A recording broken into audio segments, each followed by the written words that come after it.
Hello po mga kababayan.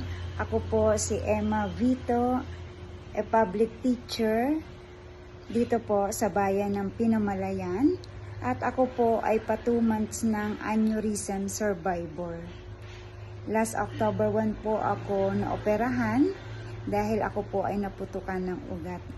Pero nang na-admit po ako sa ospital, pinag-alaga po sa akin ng hipag ko ang Diva SC. Every 4 hours po, nilalagyan niya ako nito sa ilalim ng aking dila.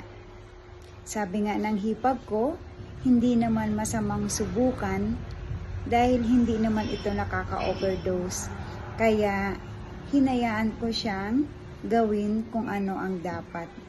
At every 4 hours, siya yung naglalagay sa ilalim ng dila ko ng Diva SC.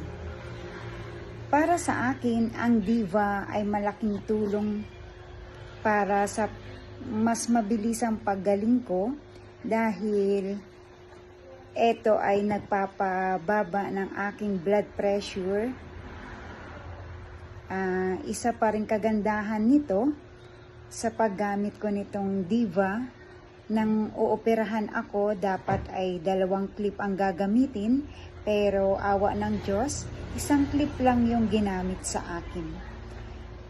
At sa aking operation na dapat ay 7 hours, tumagal lang itong 2 hours.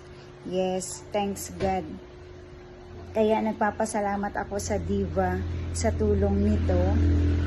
Mas napadali yung aking paggaling at mas mabilis ang aking pag-recover.